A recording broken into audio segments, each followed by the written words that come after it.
Okay, well, welcome to Logan Reads Live Frightful Friday. We're starting a little early because we have Canada Day festivities beginning. So, we will, of course, be continuing the turn of the screw. We're just going to read one chapter today, chapter 8. But before that, we are going to read the original lyrics of "O Canada," the sort of like the poem that inspired it. Although I think that the music was written and then the lyrics were written for it. Anyway, several verses were written. We ended up just using one and even editing that for the anthem. But of course, first, Logan Reads Live is presented by Rosalind and Jane, where you can find the casual Loretta top, which features a timeless gingham print and classic turn down collar with a single button closure and a breast pocket for added detail. It is designed in a loose batwing long sleeve fit and comes in either green or black, making it perfect for everyday wear. Whether you're headed to work or a night out, the Loretta top ensures a comfortable and stylish fit. And you know what? Even though it only comes in green or black, I think it would be appropriate for Canada Day. You won't get it by then, even if you ordered it right this second, but that's tomorrow. All right. Well, let us go now to Oh Canada. So, the there is an interesting change I want to note before we go. So, "O Canada's" had some controversy because the anthem had the lyric, "To true patriot love in all thy sons command," and it has been changed to "True patriot love in all of us command." But interestingly, in 1913, the lyric was changed to "In all thy sons command" from the original words, "Thou dost in us command." Now, if only they had just stayed with those original lyrics, then there would have never been the problem in our modern times. Yeah, so it was changed, let's see, in 2018, it was changed to "In all of us command." So, yeah, just so you know, it was gender neutral when it was originally written. All right, so the original English lyrics were written by Robert Stanley Weir. All right. O Canada, our home and native land, true patriot love thou dost in us command. We see thee rising, fair dear land, the true north, strong and free, and stand on guard, O Canada. We stand on guard for thee. O Canada, O Canada, O Canada, we stand on guard for thee. O Canada, we stand on guard for thee. O Canada, where pines and maples grow, great prairies spread, and lordly rivers flow, how dear to us thy broad domain from east to western sea, thou land of hope for all who toil, thou true north, strong and free. O Canada, beneath thy shining skies may stalwart sons and gentle maidens rise to keep thee steadfast through the years from east to western sea, our own beloved native land, our true north, strong and free. Ruler supreme, who hearest humble prayer, hold our dominion within thy loving care. Help us to find, O God, in thee a lasting rich reward, as waiting for the better day we ever stand on guard. So I prefer. So the refrain is, of course, the "O Canada, O Canada, O Canada, we stand on guard for thee. O Canada, we stand on guard for thee." So I prefer the refrain of the anthem, which is, of course, "God keep our land glorious and free. O Canada, we stand on guard for thee. O Canada, we stand on guard for thee." Instead of just "O Canada, O Canada," it's "God keep our land glorious and free." So, yeah, I think that's there you go. So that had the gender neutral language in the first verse, "Thou dost in us command," but I suspect it has some stuff in the third verse that would upset some people these days. "May stalwart sons and gentle maidens rise." Well,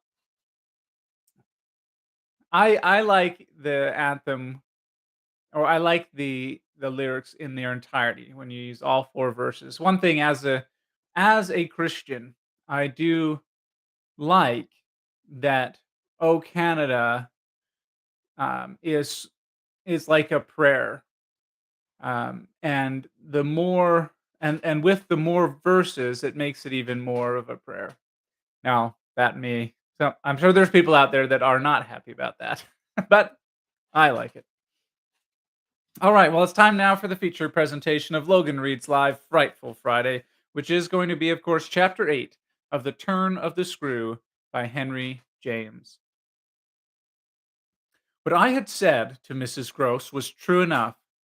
There were in the matter I had put before her depths and possibilities that I lacked resolutions to sound. So that when we met once more in the wonder of it, we were of a common mind about the duty of resistance to extravagant fancies.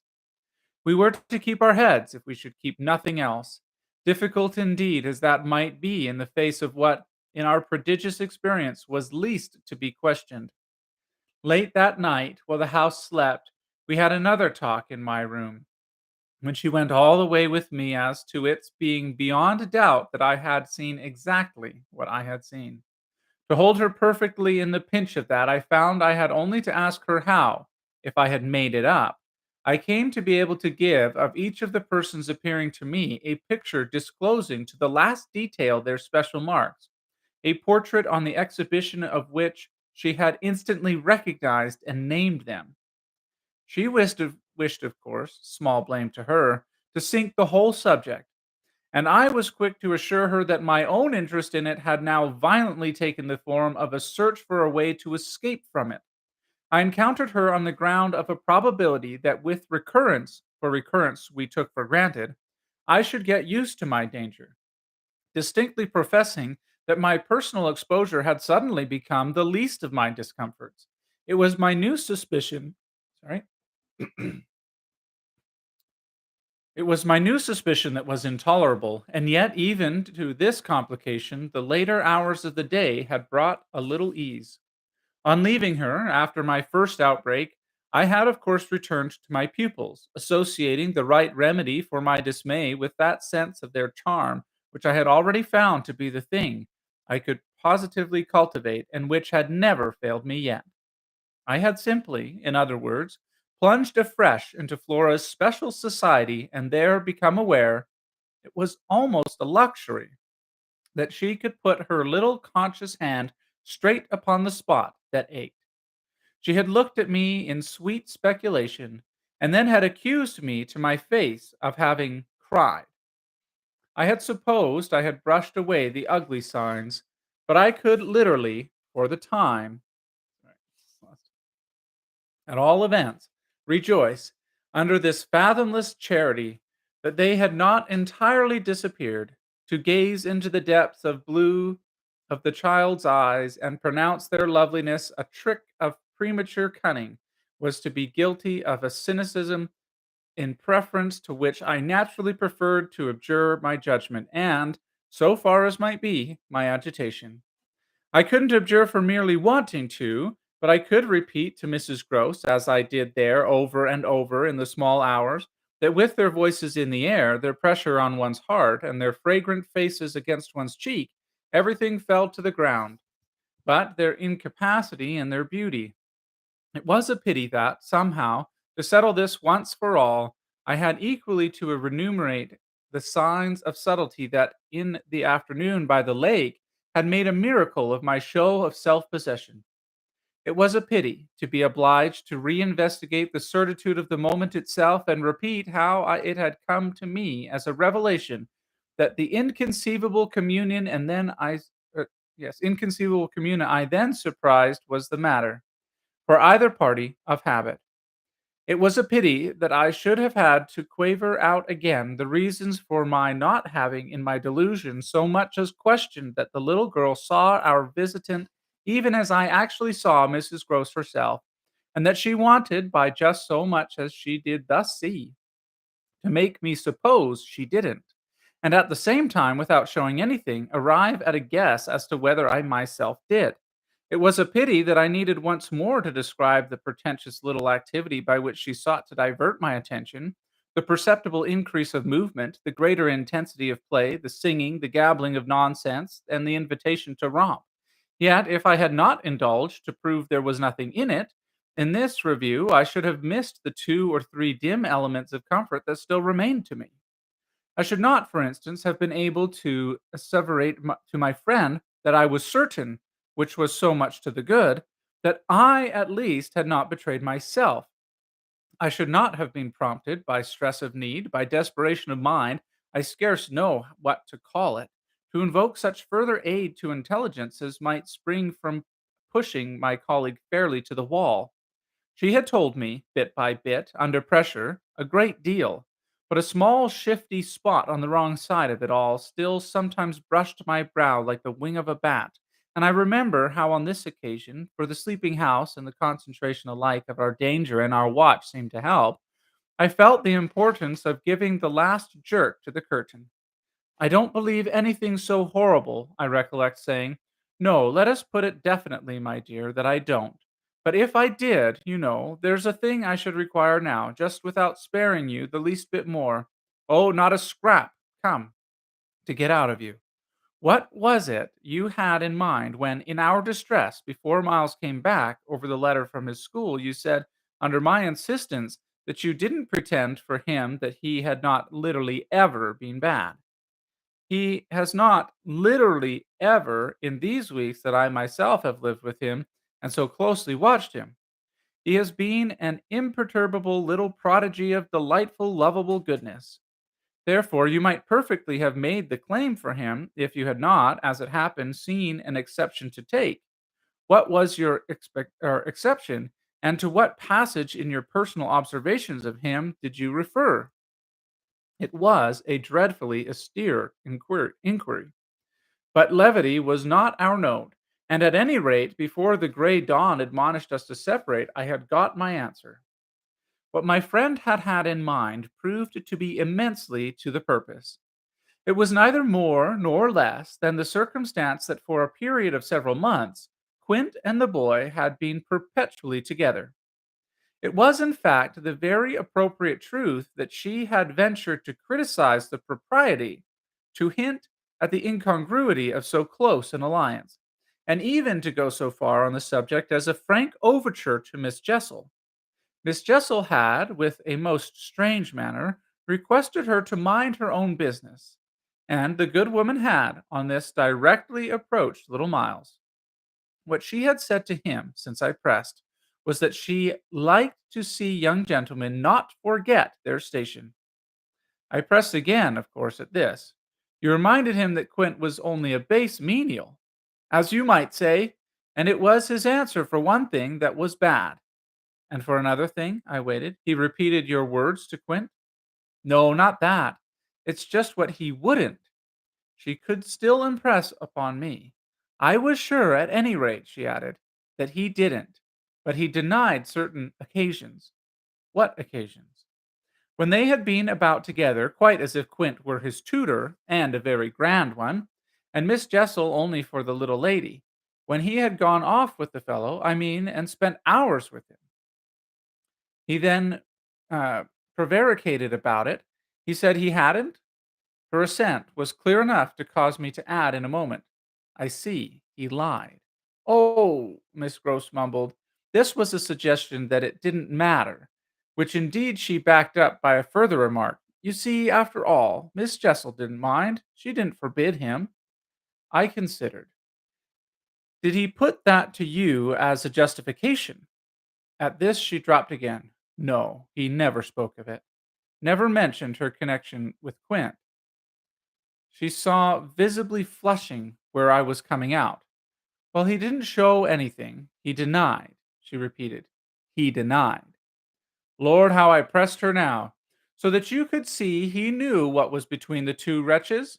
I don't know, the poor woman groaned. You do know, you dear thing, I replied.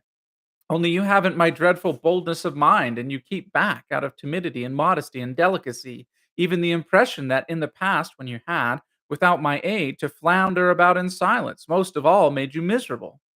But I shall get it out of you yet. There was something in that boy that suggested to you, I continued, that he covered and concealed their relation. Oh, he couldn't prevent your learning the truth, I dare say. But heavens, I fell with vehemence a thinking, what it shows that they must, to that extent, have succeeded in making of him. Ah, nothing that's not nice now, Miss Gross lugubriously pleaded. I don't wonder you looked queer, I persisted, when I mentioned to you the letter from his school. I doubt if I looked as queer as you, she retorted with homely force.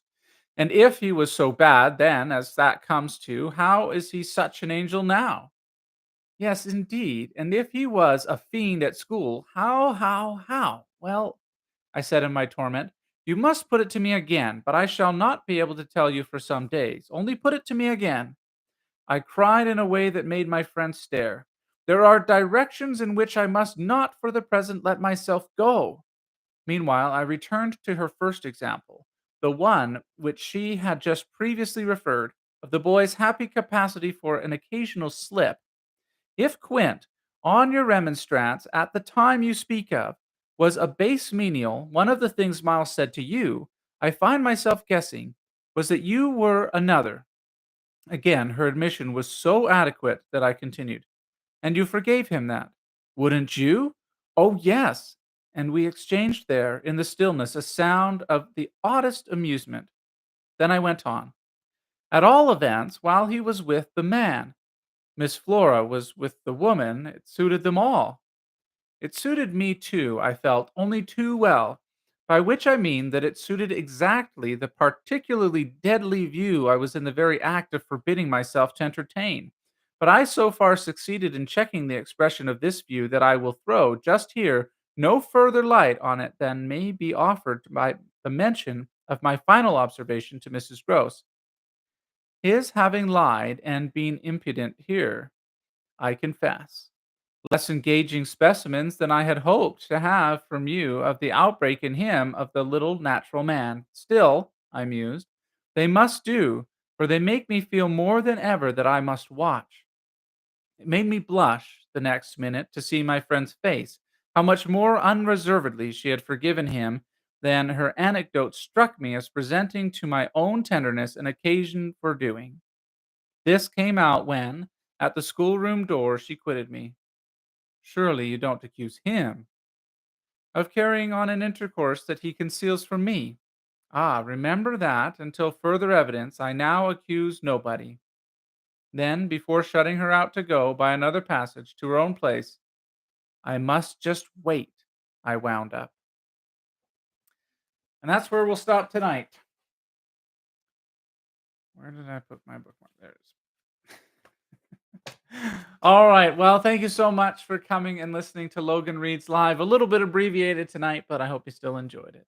Logan Reads Live, of course, is presented by Rosalind and Jane, where you can find the Loretta top, which features a timeless gingham print and classic turn down collar with a single button closure and a breast pocket for added detail.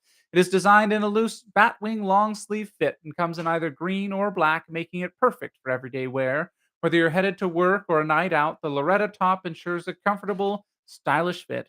Of course, there's a link in the description where you can go to find the Loretta top, and another link where you can go to rosalindandjane.com to see the full, beautifully curated collection of women's clothes.